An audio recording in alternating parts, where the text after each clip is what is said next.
the place for comic book and anime reviews.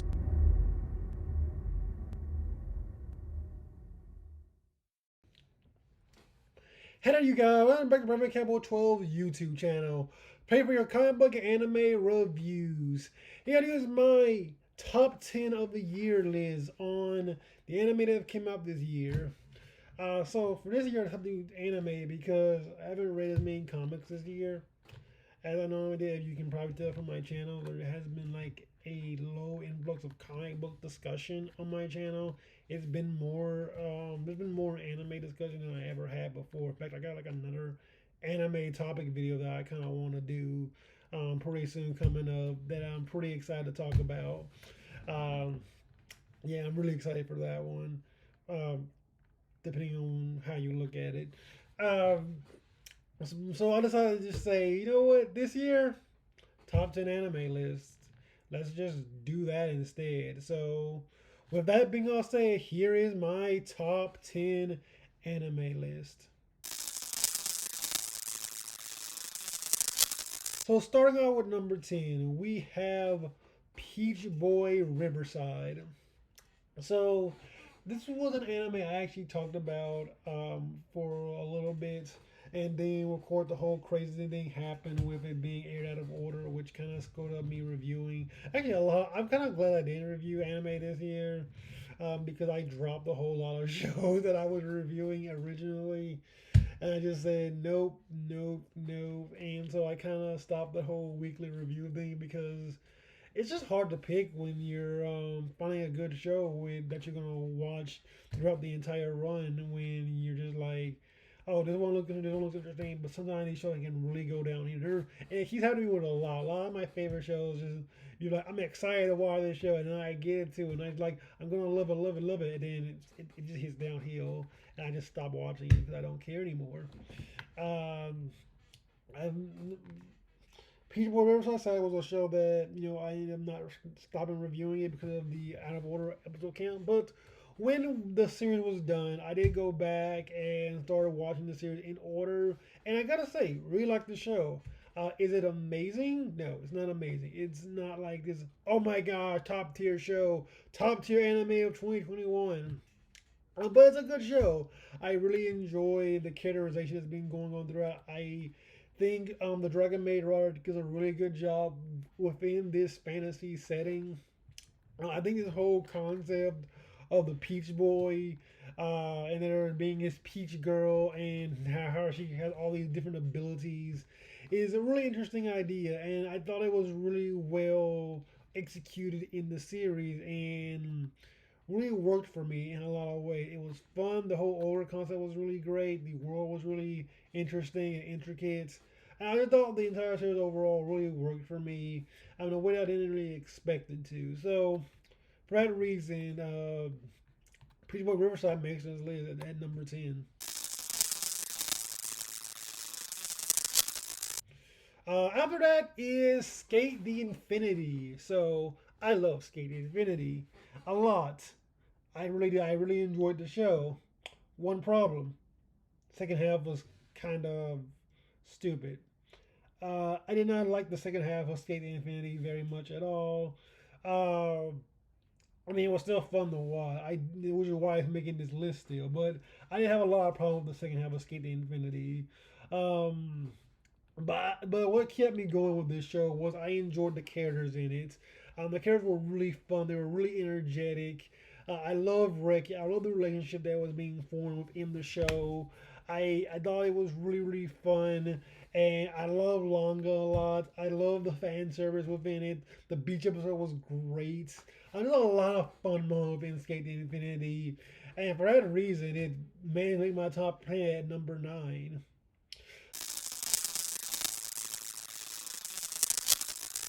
Now here's another show that I have reviewed the entire thing of, and y'all know how much I love this show, and that is Eden Zero. If you had told me that the creator of Fairy Tail made another anime series and it would make my top 10 list, I would have said you're crazy, crazy, crazy talk. There's no way the creator of Fairy Tail could do anything that I would enjoy in any way. But That wasn't true for Eden Zero. Eden Zero was actually amazing. It was so fun. It had a really cool sci-fi setting. It had really funny characters. It had a lot of really great ideas and really great concepts that were really well executed within the story. A lot better than I thought Fairy Tail did. I thought the emotional stakes of Eden Zero was really good. I found myself really connecting to all the characters within the show. It was just so much fun to watch, and I really, really enjoyed it for that reason. It was just great. It was a fun show with a lot of fun characters. And for that reason, Eden Zero makes this list. Number 7, Doctor Stone Stone Wars. Doctor Stone Stone Wars was another show that I also did not expect to love as much as I did. I really like Doctor Stone Season 1, but again, this whole concept is just a one kind of you think you could how is this gonna like last? How can you keep this up for a long period of time? And this season really found a way to like change things up and make it interesting. Having this whole big fight happening. The action was really great. Seeing the event that Senku made were really great. It was just so much fun to see all the events and all the build up that kept happening. And Senku trying to like build up the world of Doctor Stone more and more. And for that reason, like I just really enjoyed Doctor Stone quite a bit this season. A lot more than like the first season. And the opening is of course a banger. Like Doctor Stone openings are always just amazing. So yeah, that's what I say about Doctor Stone Stone War. It was a really great opening and a really great series.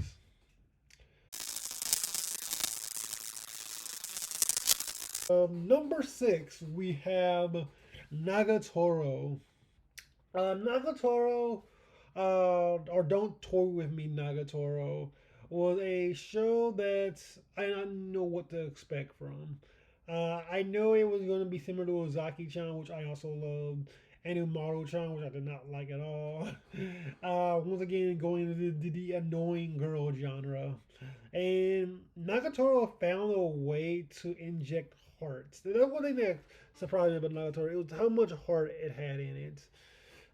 It was a really enjoyable show with a lot of love put into it. The characters were really great. I love Senpai. I love Nagatoro herself. I loved some of the character interactions within the show. I thought it was really fun. Oh, the ending really, really got me emotionally invested in these characters, even more than I already was before. And it was just a really good show and one that like I did not expect to be on my top tier list, but it managed to get there. And for that reason, yeah, Nagatoro, you did it. Yeah, you're a really good show. All right, going into the top 5 of the anime list. Top 5. These are the shows that are like really up there for me. Shows that I really really respect quite a bit. Not all technically probably would have made that list. Sadly, you know, there's just some shows that were that I just enjoyed a little bit more than Nagatoro, but still like Nagatoro all the same.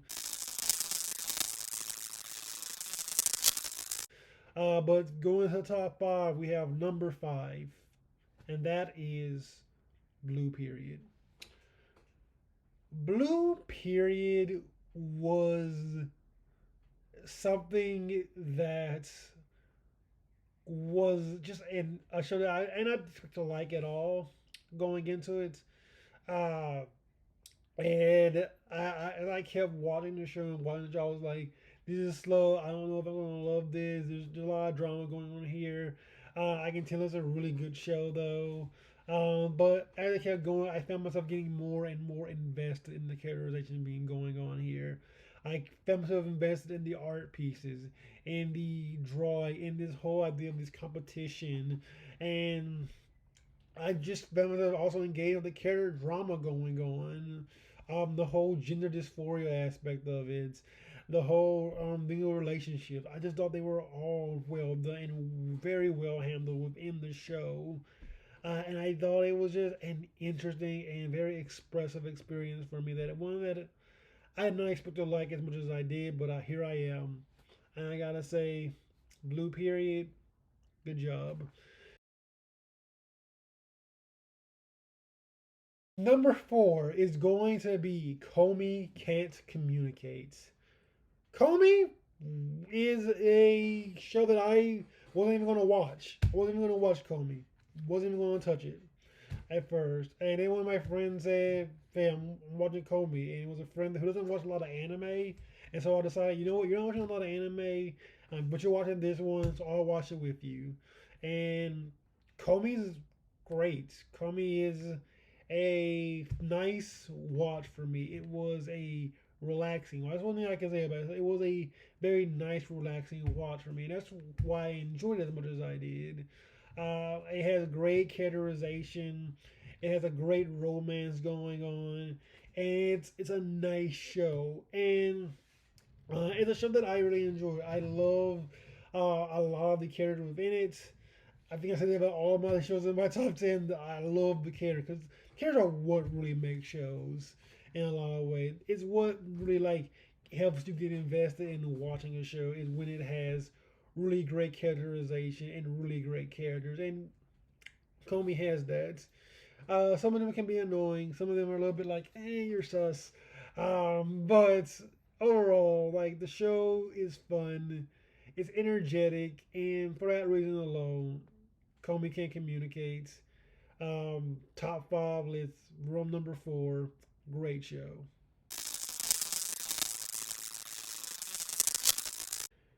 Number three, we have Attack on Titan season four.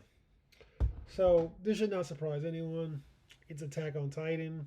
It's the final season. Final season, because it's part one of the final season. But yeah, Attack on Titan season four was really good. I say that with all disrespect to the end, to nine games of the whole manga thing. Um, it was still a really good season. It just was. It put Attack on Titan back on the map again when it wasn't on the map for the longest amount of time. It had like a million controversies. It, the story writing was still there. The change in Aaron's character was still there. It was really interesting to see how everything was moving forward in a specific direction. I really loved Aaron Yeager's characterization in season four. I loved seeing Mikasa and everybody again. I love the new characters in Gabby and Falco and how they were portrayed. Oh, the animation a lot of times was really great. Mappa did a really great job of animating a lot of the scenes in Attack on Titan season four and really bringing them to life.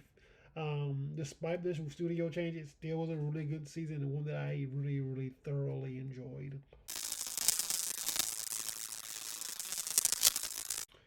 Vampire Princess. It it was beautiful. It was a beautiful show. I review every episode of it, so I'm not gonna go too much in depth on it. Check out my reviews of Vampire Princess. It's a good show. I enjoyed it. Um, does the ending feel a little bit rushed? Maybe, sure, probably. Do I still like it a lot? Yeah, I do. I thought Benna was great. I thought its characterization was great. All the emotionality in the character was really great. Benna was just amazing in a series that is very going to be very much remembered for me for a long time, for at least for its beauty. And my number one show of the year of 2021 is going to be Megalobox Season 2. Where do I even begin with this? Like, where? This was like if Cowboy Bebop walked in and said it just became a boxing show, and but still had the same amount of emotion, still the same amount of care, still the same amount of backstory given to everyone, and fleshed out the world in the same exact way. Megalobox was it. Megalobox was just a Megalobox was a drama. Megalobox was just a good drama show with a lot of great characters. Um, and we got to see Joey being depressed. We got to see Sachio again, all grown up. and just this angry kid. We got to see like boxing like you've never seen before. We got to see these. We got to see like this Hispanic music playing throughout it. That was really great. We got to see real character growth and character arcs for these characters, and they are put in these different spots than they ever were before. Just Megaloboxing 2 was impressive. It was an impressive display, and one thing that hit me the strongest. And for that reason alone, Megalobox is my number one show. It is just an emotional roller coaster of a show with just a lot of greatness going on throughout it. And this year has been a great year in anime in general, you guys. 2021, just a great year for anime right now. Like anime's never been in a better spot than it was this year. But yeah, we'll see what happens in 2022. Hopefully, that one's a great year as well. We'll see what happens. I know Bleach is coming back, so that's gonna be awesome to see.